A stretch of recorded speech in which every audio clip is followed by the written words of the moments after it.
Hi folks, Will at our workshop. Welcome to Africa, and I've just been watching the episode 8 of the Grenadier, and I'd love to know what your thoughts are as well. But here's my take on what I think about episode 8. 1.8 million kilometers. The number in its own doesn't really mean much. It's more about how many vehicles they use to get that 1.8 million, which seems to be quite a few. Now, if you look at some of the stickers on the side of the vehicles, explain what number it was and when it was built and things like that, then you'll see that it's got, some of them have got 40,000 kilometers written on there, 25,000 miles, which essentially is how long they're going to be driving them for. So that's quite indicative of the testing program. They're choosing to take more vehicles and go to more places and potentially test, variability in the production process.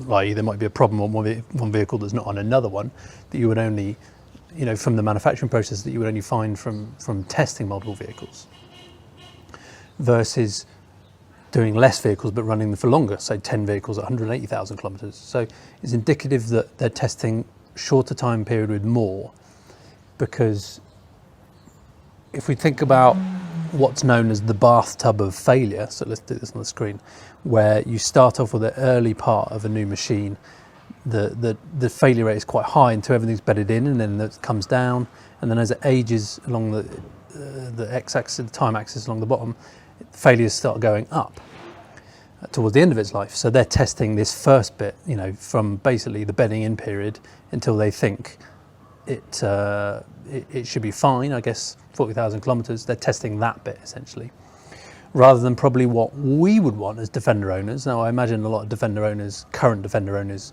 would be looking for a vehicle they want to use for a long time, buy it and run it till it's dead essentially. You'd be kind of looking towards the end of that, so the testing's not really going to prove that.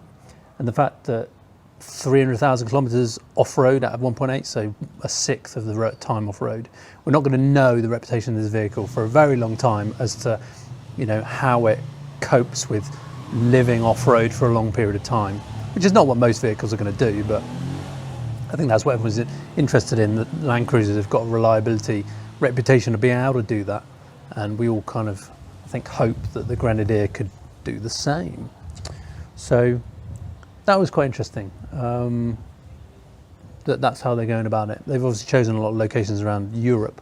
What I love is the fact that they're going to go to Namibia, and I assume they're waiting for the hotter climates, or maybe they're coming up to the northern hemisphere summer now. It's going to be the southern hemisphere winter if they go to Namibia this summer.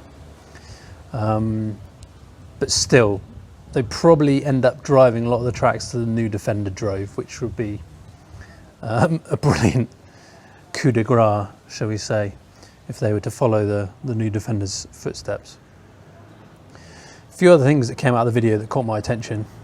The crash tests. The crash test was interesting because, I knew it was going to have one, and naturally it's not necessarily surprising they've done one already. It's not the official crash test that gets the NCAP rating, but it's a crash test. They've tested it, and it seemed to work like you would expect a modern car to work. It didn't just split in half at the moment that it hit the object. The side impact one shows as well that it's got side airbags. So what's really interesting about this is they've created essentially a Defender clone, and they're crash testing it, and it's got airbags. The thing that supposedly you couldn't do in the original Defender, because changing the geometry would be quite expensive.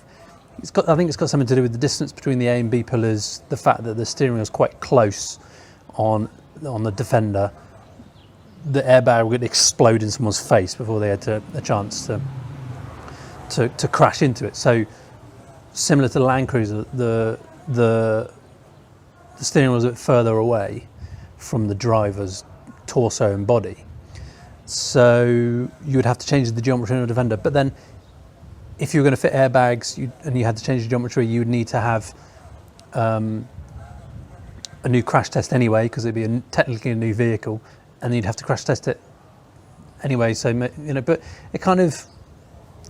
it's got to the point where you're like, well, you think if Land Rover came with the starting point, the brief of New Defender, that we need to make it as identical as the existing one, but with modern production methods. So basically keep the shape the same form, but just not have bolted sections, maybe, you know, pressed steel panels.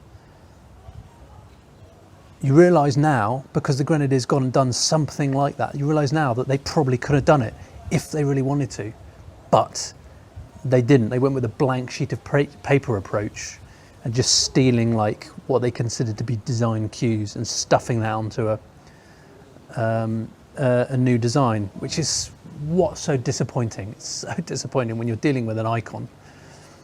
That's really disappointing, but to see the Grenadier doing it has actually reinforced that and go, oh wow, this is going to be a modern vehicle. No matter what you say about the type of engine and stuff that it's going to have, it's a modern vehicle. It's being crash tested and it's got airbags. That's incredible. Something else I really enjoyed from the video, we got some good shots underneath the vehicle, like GoPros stuck on the underneath of the vehicle as it drives around with icicles hanging down. What you can tell from the underside is the fuel tank, so the prop shafts are on the left-hand side of the vehicle, opposite side of the Defender. The diffs don't hang below the axle. You cannot perceptibly see the ground clearance. It's just flat, like a pool table front to back, which I think is really impressive actually. Whether they've dropped the rest of the level of the axle to bring it down to the level of the diff remains to be seen, but if they seem to have pretty good ground clearance on there. And certainly the rest of the credentials of it's going to be good off-road, regardless of what they do with software and all-terrain and that. And we'll wait to see what happens with the auto gearbox, but the geometry and stuff, like, it's pretty good. It will remain to be seen about things like, you know, how well it rides and handles and the articulation and stuff, but I think it's going to be pretty good, pretty up there and capable as far as utility 4x4s go. It just will, because you look at you can just see from the way it's laid out.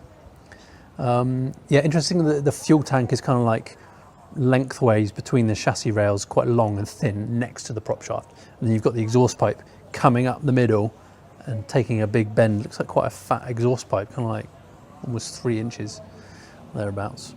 So that was interesting to see. Also the interior, when they had the bits with the Jim Ratcliffe driving in there, you could see presumably that's somewhere near the finished product of the interior. The door, on the door window, there was massive fat ledges for you to put your elbows on, which is quite impressive, and good like hooks or handholds inside for every person in the vehicle, and then a dog guard fitted that looks just identical to a Defender dog guard as well. Yeah, so on the whole, quite an interesting video actually, even though the whole thing is obviously quite PR heavy from beginning to end, and it's mostly just an interview with the head of department. There's a few tidbits in there that I find quite interesting that I think will be, have kept me interested. Naturally, I think they're having to space out all the videos they do because things have slowed down a bit.